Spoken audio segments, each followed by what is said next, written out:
5G Adventure Outdoors, sharing the outdoors with family and friends.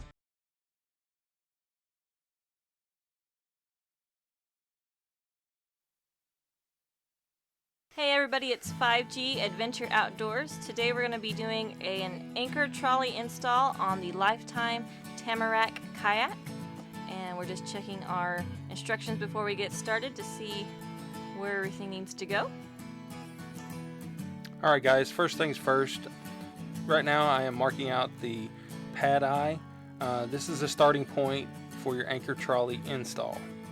I drilled out the holes just about the same size as the bolts because I wanted to try to keep everything tight for less chance of water getting inside the kayak.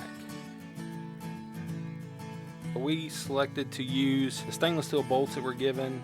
A lot of people use rivets or put screws in them, but we decided to go and we put bolts in ours just for a little more stability, since this is the first time that we had put a trolley on a kayak. We used the back hatch that came factory on the kayak to access the back pad eye.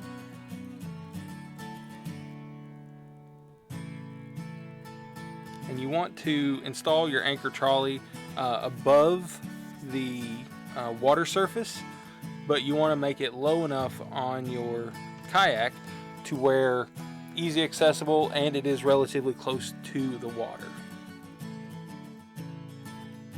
It is just a little bit of a reach, but it all worked out. And on the inside, I'm using a ratchet, and I'm using my impact on these because I want them to be pretty tight.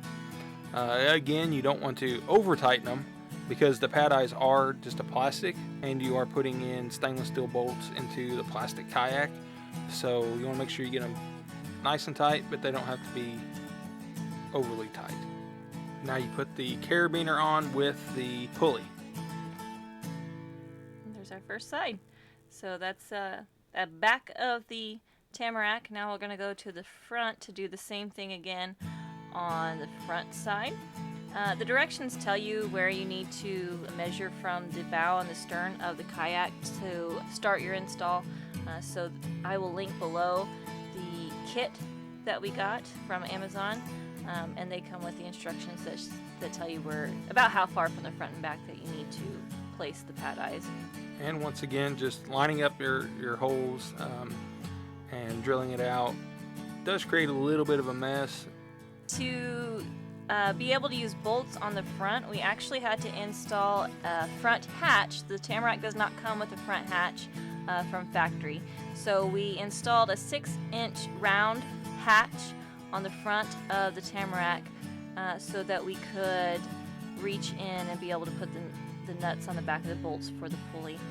And that also gave us some extra storage in the kayak, so that was nice as well.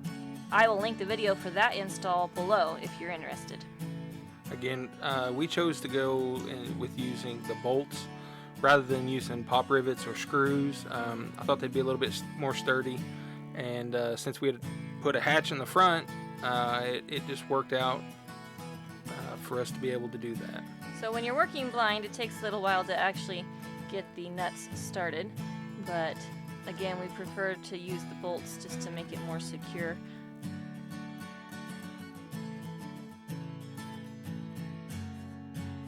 And now we'll be putting the carabiner with the front pulley on it. And always double check and make sure that your bolts and nuts are always tight on anything that you do.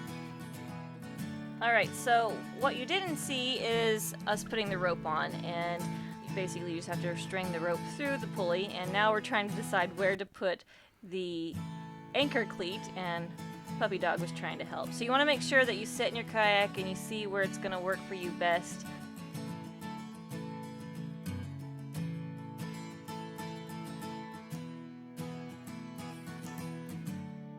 Down too low for me, I felt like I would tip over trying to use the cleat, so I decided to put it up a little bit higher. And here I am marking out for the anchor cleat. There's no set location that you have to do it. We just made it to where it was the most accessible and out of the way for when paddling or anything like that. You can do it just about any location, but we chose to put it on the top side of the kayak so it's easily accessible. And I pilot drilled with smaller holes. On this we chose to use the screws in the anchor cleat because there wasn't an access point for the bolts, and the screws would hold it in place just fine.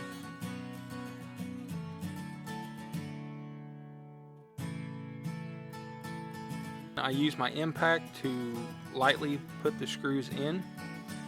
As you can see there, I did not snug them down with my impact. I didn't want to strip anything out. Snugging the screws down with a screwdriver just to make sure everything's good and tight.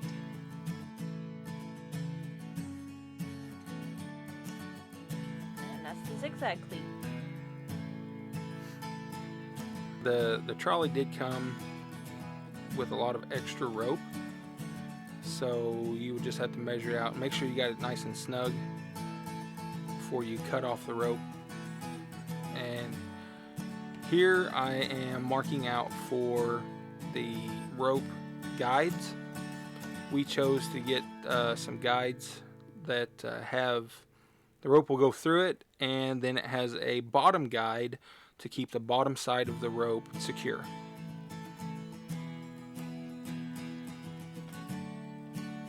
So on this, I just took a measurement from the pad eye in the back to the anchor cleat and just split it down the middle, and then I went from the front to the anchor cleat, from the front pad eye to the anchor cleat, and just split it down the middle as well.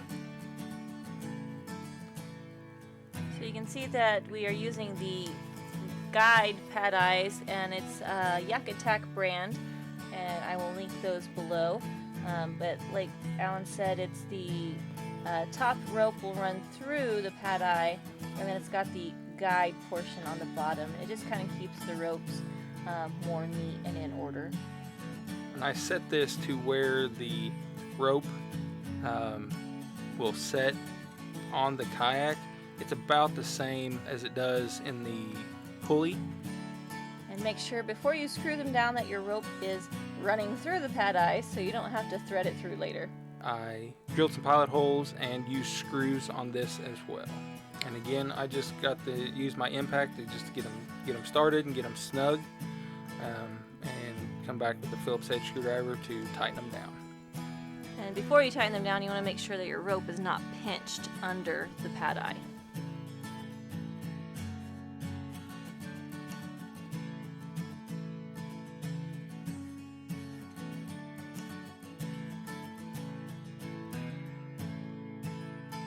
And here I'm just tightening up the rope, just tighten it up, double checking, make sure that it's plenty tight and plenty snug before I tie it off.